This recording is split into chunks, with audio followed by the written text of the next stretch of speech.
I keep watching Pakistan do this thing where we confuse movement with momentum and policy with panic. Welcome to Fourth Pillar Post English. One day we are not playing against India because of national interest. Next day we are playing India because of the spirit of the game. And we achieved what we wanted to achieve in terms of Bangladesh. And in between those two positions, the country is supposed to look serious, strategic, stable, right? Like a state with a spine. The truth is simpler. We made a decision, then we got told to reverse it. And then we wrapped the reversal in a moral slogan, so nobody asked who ordered what or who made us do it. That's not diplomacy, that's knee-jerk reflex dressed up as a principle. And it matters because the world right now doesn't reward theatrical states. It punishes them. The global environment is not driven by values anymore. It's driven by hedging, insurances, and leverages. Strong states hedge quietly. Weak states hedge loudly and then get trapped inside their own announcements. Now look at the external lane we are walking into. A peace board, a daddy club. Call it whatever you want to. The point is, there is a meeting on 19th, the board's first meeting. And before that, on the 18th, Trump and Netanyahu are going to sit together and decide what the peace will look like. And after that, the member countries don't get to negotiate, they get to implement. That's the structure. That's the entire design. And it's not a peace table, it's an order table. And let's not pretend we don't understand optics. Pakistan, of all the countries, a nuclear country being represented in a room where Netanyahu is sitting like a respectable statesman. The same Netanyahu whose war has turned Gaza into a graveyard, whose policies have made people vanish. He used thermal weapons, man. Whose name now carries the smell of mass deaths across the whole world. You can argue the technicalities, you can say others are coming too, so other Muslim countries are coming, so we must go. You can hide behind the international responsibilities, but the public doesn't process it that way. A simple soldier on the borders of Pakistan needs morale. That morale has always came from religion. They don't read think tank papers. They will only see one thing. Our Prime Minister is sitting with Netanyahu, a war criminal, a butcher of Palestine. And here's the dangerous part. Once you sit at that table, you're not just endorsing the optics, you're accepting the sentence for the Palestine. And the next sentence is very much likely to be, Hamas must be eliminated. Who is Hamas? Hamas is Palestine, right? Hamas is resistance. Funding must be arranged to crush them. ISF must be made.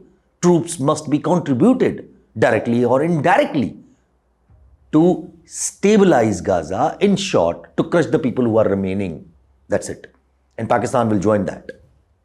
People think this sounds exaggerated because we are still stuck in the old mental model. The foreign policy is about statements. It's not. Foreign policy is about commitments. You sign once, you attend once, you sit once, and then the commitments start arriving like invoices. Especially when you go into Daddy Club, when Trump is sitting there. So the question becomes brutal. If the demand is to send troops, do we send Pakistani soldiers to stand shoulder to shoulder with Israeli security structure? Do we send men under some multinational umbrella that is practically run by the same powers that have been backing Israel's plane all the time? Because let's be honest, Trump's own son-in-law, Kushner's new Gaza plan, it's all there. Zones, corridors, reconstruction contracts, a redesigned Rafah, redefines Gaza. UAE is taking interest, a controlled strip that looks like a peaceful on paper and occupied in reality. The only unfinished piece is the resistance. And if the resistance doesn't dissolve politely, the next step is coercion. And that's what the Israel and America want. And that's where the so-called ISF and Pakistan comes in. Then there is an Iran sitting on the other side of this equation like a live wire. Netanyahu has been trying to derail any Irani deal for years. Iran, for its own reasons, might even be willing to dilute enrichment in exchange for sanction relief. But that doesn't automatically stop the pressure because Israel is involved. If anything, it shifts the pressure into other theaters. Proxies, sabotages, border regions, security cooperation, and yes, places like Balochistan, where Pakistan is already bleeding, and where foreign hands don't need much invitation to start fire, is the welcoming sight. Because leadership in Pakistan is already compromised and needs saving from Imran Khan. Now connect the dots with Pakistan's vulnerabilities. UAE rollover drama. A nuclear country like Pakistan is handed a 2 months rollover of $2 billion from UAE. How shameful. IMF pressure will come along. A state that is financially dependent cannot pretend it has a strategic independence, right? And if we decide to resist the daddy club line, we should be ready for the retaliation, not necessarily bombs, but pressure, money, markets, labels, isolations, and a stronger pivot of Washington back to India. And here's the irony, even that pivot is not fully stable because India itself is playing multi-source game. One day it flatters America and the next day it signals it won't abandon Russian oil. India does what rising power does. It keeps option open. Pakistan does what a fragile power does. It becomes available. And that's why even our small wins look embarrassing. We were celebrating cricket diplomacy as if we discovered statescraft, while India is doing deals, big deals, with EU, with China, with Russia, building leverages and letting us down in symbolism. And we are letting that happen. We are decreasing the gap between China and India. That's our biggest mistake. In this Trump's, daddy plans, we are risking the most strategic partner. See, we even played this game with the Bangladesh too. We thought with Chinese support we could get there, apologies, soft gestures. Like we can create Eastern alignment through vibes. Bangladesh's politics doesn't work like that. They will balance because geography forces them to. And BNP, Bangladesh National Party, when with that, it doesn't mean Bangladesh becomes pro-Pakistan. It means Bangladesh becomes pro-Bangladesh, which is fine. That's normal. What's not normal is Pakistan imagining it can rebuild regional standing through point-scoring headlines that with even this failed cricket diplomacy. We are decreasing the gap between China and India, and we expect that with Chinese support, we can get a strategic ally, to the other side of India. Okay, well, and then at the same time, we are going to daddy club. We are just dumb. Now come back home because the real story is not just foreign policy. The real story is power politics. Everyone is saying deal is near with Imran Khan. I keep saying it's premature.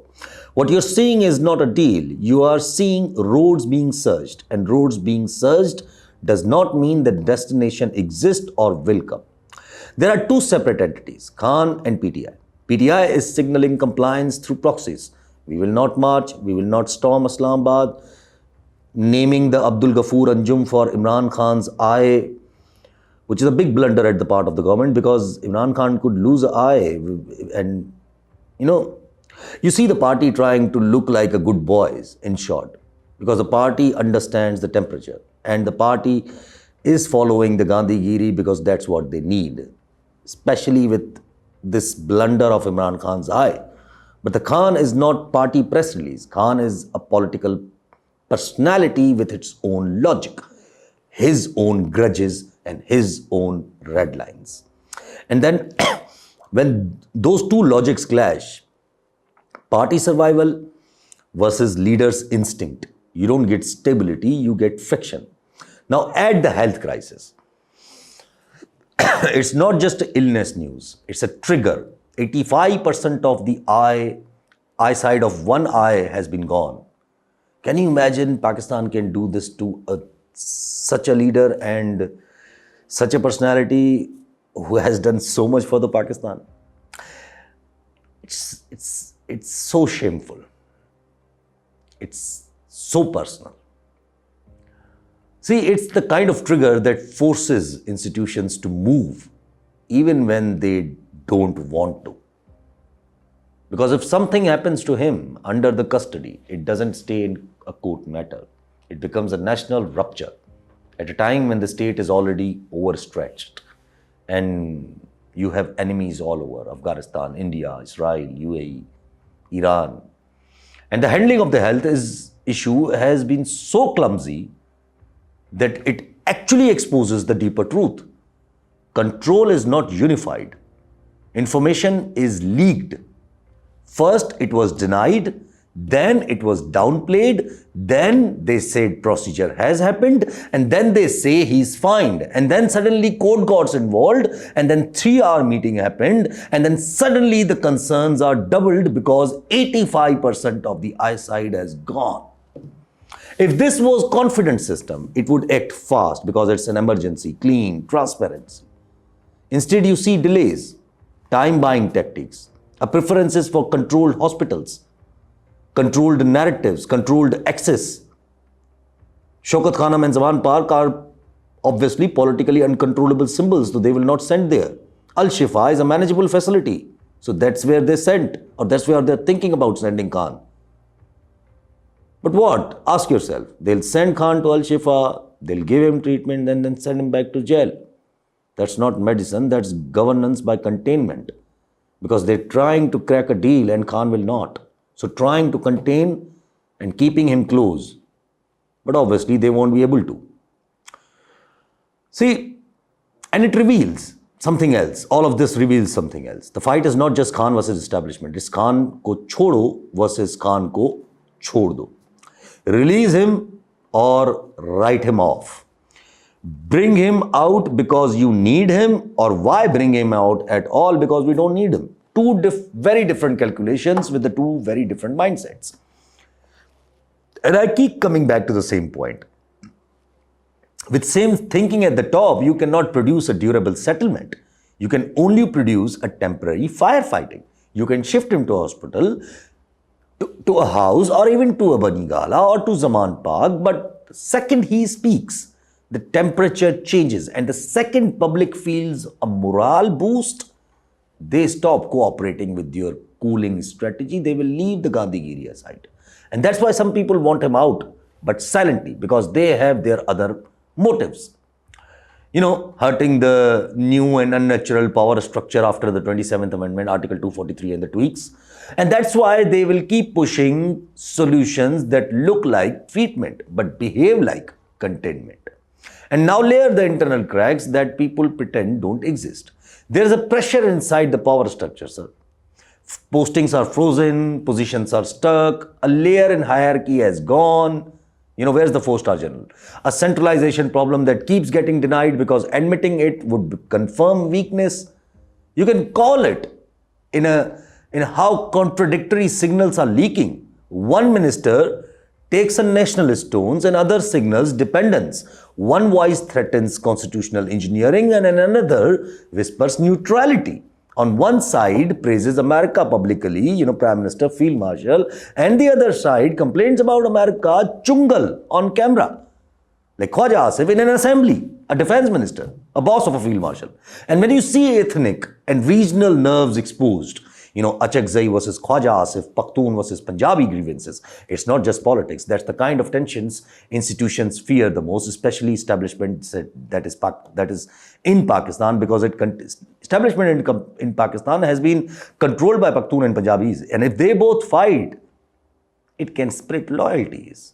It can distort narratives, create long-term instability in the very regions where the state already faces security pressure, KPK. So when people ask me, why now? Why are roads being searched now? My answer is because the fronts are converging. Internationally, you are walking into a humiliating optics trap with Gaza, Israel, and Trump-Netanyahu decision style that could demand serious commitments from us. Domestically, you are sitting on a political volcano where the leader's health and the party's restraint and the public's impatience are colliding.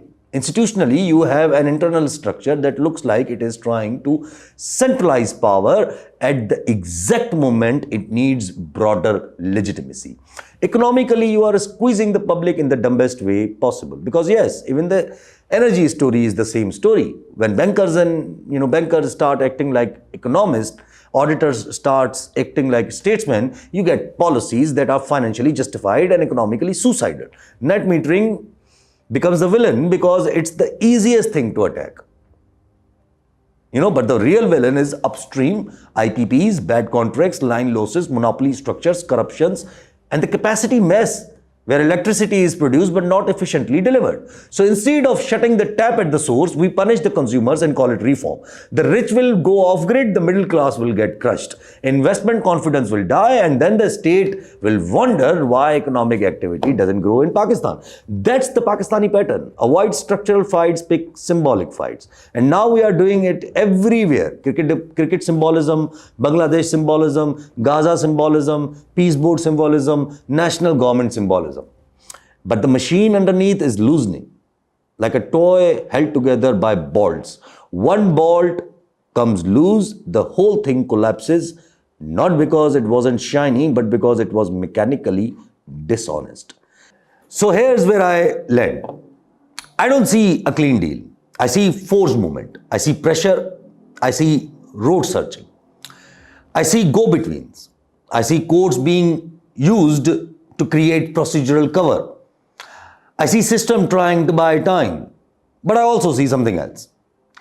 Time is not neutral anymore. If Pakistan goes along with this external lane, this board, this optics, this commitment cycle, which it will find highly difficult to, but even if they do so, they will find a lot of backlash. And the pressure, and in April, June or May, somewhere around the whole system will be wrapped up. And if Pakistan tries to resist it, then Pakistan will need unity. And unity in Pakistan doesn't come from, the national songs. It comes from political legitimacy, which means you cannot run the next phase with half the country morally alienated. And that's why Khan keeps returning to the center of the board, even when people pretend he is a side story. Not because he's perfect, not because he's predictable, but because the system has cornered itself into needing a political shock absorber at the exact time when it has removed all the other shock absorbers, if you know what I mean.